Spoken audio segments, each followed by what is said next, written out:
Right now, we turn to the critics of the new plan. Yesterday, Vice President Pence traveled to Kentucky, perhaps to put a little pressure on one of the bill's most vocal opponents, Republican Senator Rand Paul, who is with us now. Welcome, Senator. What's wrong with this bill? I think it's basically Obamacare light. Keeps the subsidies, keeps the taxes for a year, then keeps the Cadillac tax forever, the tax on good insurance. Keeps the individual mandate, interestingly. You know, Republicans have complained for a year saying we didn't like that government was going to make you pay a penalty. Well, now instead of paying the penalty to the government, you pay the penalty to the insurance industry. There's also bailouts for the insurance industries.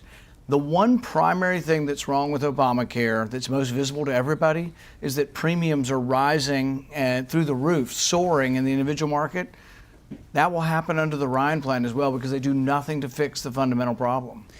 What Paul Ryan would say is you're missing the forest for the trees, which is to say you're missing that this is changing Medicaid fundamentally, making it a block grant that goes back to the states, that it's getting rid of the Obamacare entitlement, that it's getting health savings accounts, which Republicans have long asked for. Let's start just with the Medicaid expansion. It may be fundamentally changing or it may not. They're built into Medicaid. They're going to block grant it, but not with a fixed amount of money. It's going to go up at about 5% a year. It goes up at CPI, an indicator of inflation in the medical community, which is going up at about 4% plus 1. So it's going to go up at about 5% a year. The question is that a lot slower than what Medicaid's going up now? Is it quicker? I think it's still building in the growth of an entitlement program that really isn't paid for. So, for example, under Obamacare, I think it was dishonest accounting. They said the federal government will pay for Medicaid, 100% of it. Well, we have no money. We borrow $1 million a minute and have a $20 trillion debt, so it's dishonest. It sounds good. Give somebody stuff for free. Give them free health care, but it's not really free. We're borrowing it from China, which really threatens our country from within. You said that it retains the individual mandate. The argument is that if you don't have something to get healthy people into the insurance market, that it ends up being just sicker and older people, and that's why premiums go up. Well, exactly right. The fundamental premise of Obamacare was we have to have healthy people buy it, so we're going to give them a mandate. So here's the interesting thing that left and right, people who are really looking at this agree on, it's going to get worse. The individual market will get worse when you get rid of the individual mandate and make it an insurance mandate, which is a slightly lesser penalty. And so more and more sick people will be in the pool. And let's say you've lost your job and you've lost your insurance. Do you have any incentive to get back in and pay the penalty? No, the penalty will look at, people are writing now that it's a disincentive to buy insurance. Why don't you wait till you're sick? So really, you can't have an insurance model where people wait till they're sick to get insurance. It doesn't work. And here's the problem with Ryan's plan. He keeps that fundamental aspect of Obamacare. He doesn't change it. You say that Speaker Ryan is pulling the wool over the eyes of the president. Really? Pulling the wool? I think there's a separation between the two. I've talked to the president, I think, 3 times on Obamacare, and I hear from him that he's willing to negotiate. You know what I hear from Paul Ryan? It's a binary choice, young man. But what does a binary choice mean? His way or the highway? There are 2 choices. Well, I think his argument would be the binary choice is you do this now through reconciliation, a Senate process that's kind of a pain, and then you have a second piece of legislation. What we're hearing is a binary choice is it's the Ryan plan or the status quo. And what he's rammed through his committee is his without any amendments. And that's the question. If we get what we've got from Ryan, Obamacare light, he will not have the votes, and we have to get to that point before true negotiations begin.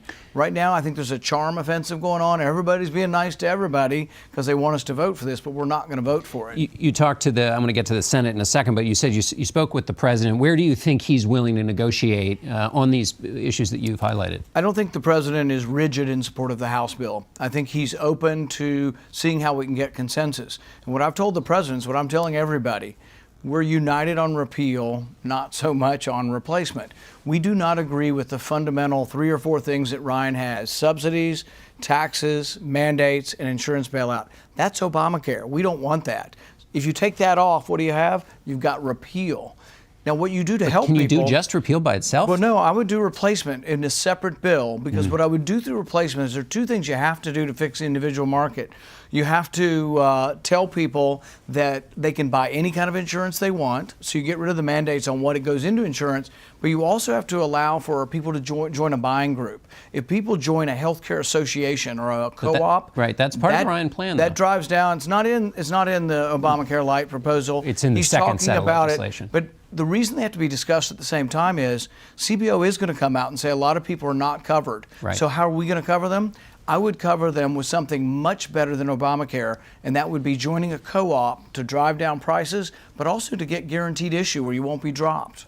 Let me ask you a question. You said that there's room perhaps for negotiation with the president, but Mike Pence was in your state and he said, for us to seize this opportunity to repeal and replace Obamacare once and for all, we need every Republican in Congress.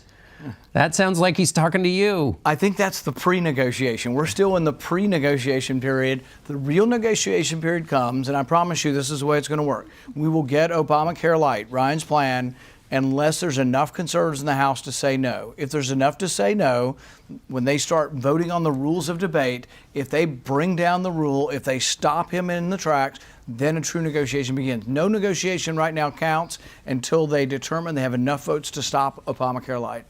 Let me ask you a question on wiretapping, because I know that's an issue you care a lot about. There are your colleagues, Lindsey Graham and Senator Sass, have said that this claim the president made about being wiretapped as a candidate by President Obama, they say this is too incendiary to wait for the committees to adjudicate it, that the president should bring forward whatever evidence he has. Does that bother you, matter to you? Well, I think the first thing to realize is that I think everybody's been getting the story wrong. I doubt that Trump was a target directly of any kind of eavesdropping, but I'm not saying it didn't happen. I think there's a very good chance it does. I don't have any special information, but the way it works is the FISA court, through Section 702, wiretaps foreigners and then listens to Americans. It's a backdoor search of Americans, and because they have so much data, they can type Donald Trump into their vast resources of people they're tapping overseas, and they get all of his phone calls.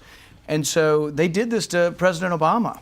They 1,227 times eavesdrops on President Obama's phone calls, then they mask him. But here's the problem, and General Hayden said this the other day. He said even low-level employees can unmask the caller. That's probably what happened to Flynn. They're not targeting Americans, they're targeting foreigners, but they're doing it purposefully to get to Americans. Okay, so your point is the president would have been caught in a net, or excuse me, candidate Trump caught in a net but not targeted directly. Or his associates, but it's very dangerous because they're revealing that now to the public. All right, thank you, Senator. We ran out of time.